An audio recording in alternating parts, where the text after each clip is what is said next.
Going around the excavated remains of Ratnagiri, the main stupa situated on the top of the hill draws the immediate attention of the visitor to the site. Stupa made of fine brick work now survives to a height of 14 feet without the superstructure. It is Triratha on plan, with each Ratha divided into two, thereby making 6 vertical offset projections on each side.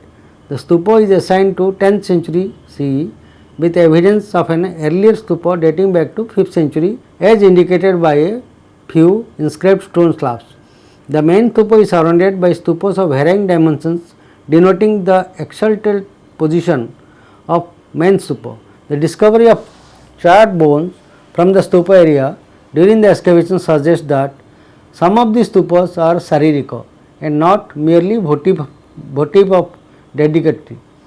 Some of these stupas have yielded images of Jambhala, Maitreya, Lokeshwara and many others.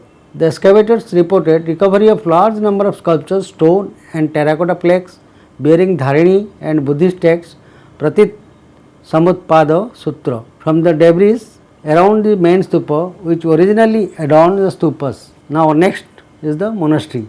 Two impressive monasteries lying side by side, being separated by an alley and facing the main stupa on the hillock, were exposed during the excavation, which was locally known as Rani Pokhari. Bearing the dimensions, the general plan of both the monasteries are identical, with a spacious central courtyard paved by stone pillared veranda on the monasteries.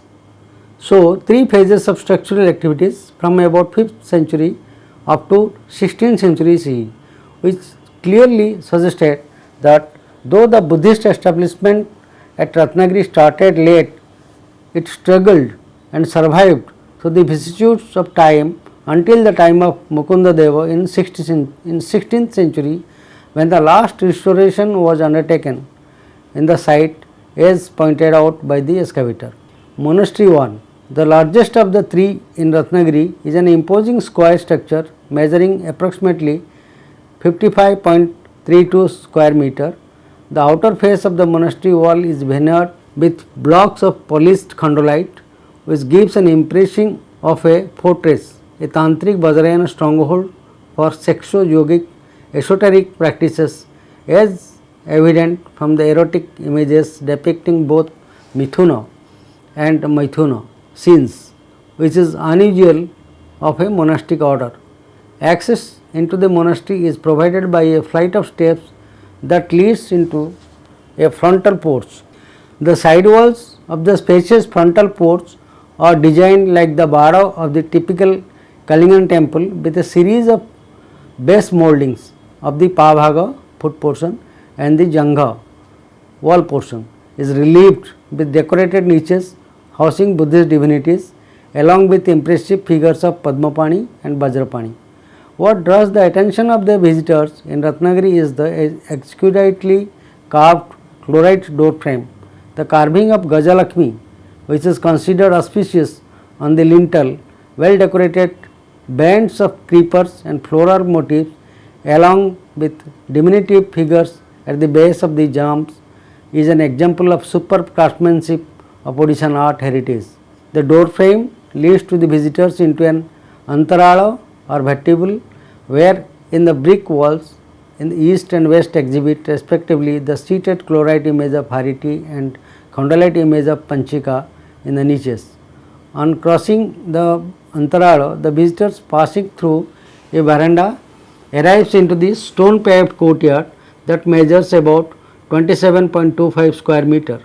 This courtyard surrounded by a spacious pillared veranda that leads into the brick built cells on each side, with provision of a large cell at the center of the rear end. The cell enshrines the figure of massive Buddha in Bhumishwasa Mudra, flanked by the standing figure of Padmapani and Vajrapani holding Chamara. The facades of this cell is carved with elegant figures of Bodhisattvas, Chamara bearers, Nagas, doorkeepers, including some erotic figures, creepers it is. There are 2 secret chambers inside the cell on east and west walls.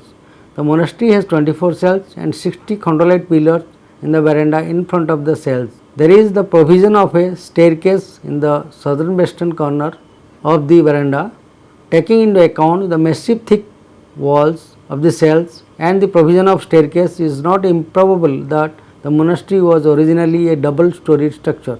The Archaeological Survey of India has exhibited some of the structural and architectural fragments in the eastern wall and has recreated a decorated screen in the southern end of the central courtyard with help of architectural fragments recovered from the excavation that gives an impression about the art and architectural wealth of the site. Facing toward the south, like the monastery number 1, the monastery number 2 is situated on the western side of the monastery number 1, being separated by a passage of 3.65 meter wide. It has an analogous plan and is designed in a smaller scale. It is also a brick structure with restricted use of stone in door frames, windows, pillars, pilasters and cells. There are 18 cells in the monastery, all now vacant except the shrine cell at the near that enshrines a figure of Buddha descending from Tushita heaven, unlike the seated Bhumishwar image of monastery number 1.